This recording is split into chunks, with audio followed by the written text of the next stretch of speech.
Today we are going to be working with the equation 12 times 44. With 12 being one of our factors, it is multiplied by 44, our other factor, and will result in an unknown product. To begin, let's try a quick estimation. I took the equation 12 times 44 and changed 44 into the number 40, which is much easier to deal with than 44. In fact, I took it one step further, dropping the 0 and changing the equation to 12 times 4. Using mental math, I know that 12 times 4 equals 48.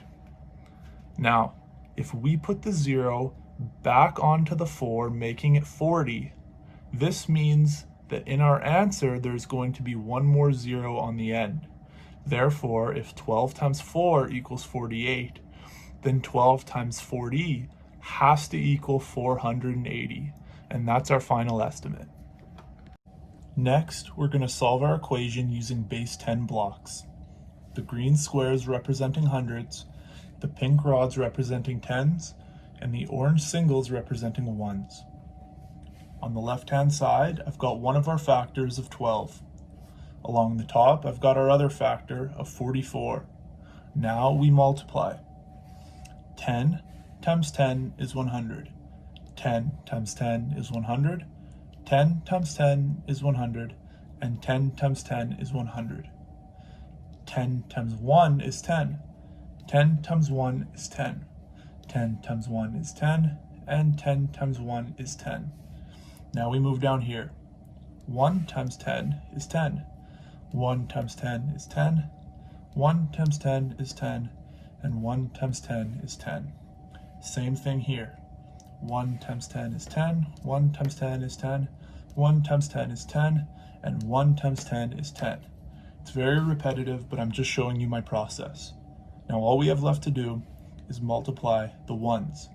I have 2 singles down here, and I have 4 up here. So 2 times 4 equals 8 singles in our answer. But we aren't quite done yet. We know that 10 of these pink rods can make up 1 green square. So I can simplify this by eliminating 10 pink rods and instead replacing it with 1 green square for our final answer of 528.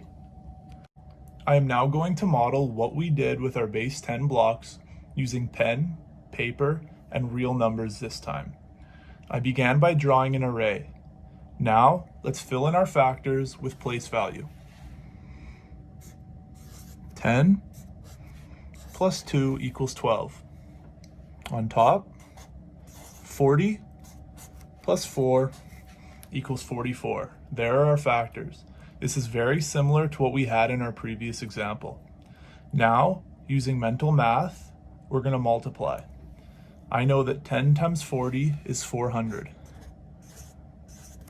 10 times 4 is 40. 2 times 40 is 80. And 2 times 4 is 8. Now, to get our final answer, we add up all of our numbers in the middle. So 400 plus 40 plus 80 plus 8 gives us our final answer of 528. Finally, we're going to use one more strategy to solve our equation called partitioning. It's actually very similar to our estimation method we used way back at the beginning of the video, and you'll see why in a second. If you remember back, we took our original equation of 12 times 44 and changed the 44 to a 40, as it's a much easier number to deal with. Then we took that one step further by dropping the 0 and changing our equation to just 12 times 4. Using mental math, we were able to figure out that 12 times 4 equals 48. We were then able to figure out that if we added the 0 back onto our factor, it would add a 0 at the end of our answer. So if 12 times 4 equals 48, then 12 times 40 must be 480. Although we got the number 480 as our final estimate, we actually had the answer in front of us the whole time. The question is asking for 12 times 44, but we've already figured out 12 times 40 and 12 times 4. So all we have to do to get our final answer is add these two numbers together. So what I'm going to do is I'm going to take 480, and instead of adding 48 directly, let's just add 40. Using mental math, I'm able to figure out that 480 plus 40 equals 520. Now, we just have an 8 to add to that. So 520 plus 8 equals our final answer of 528.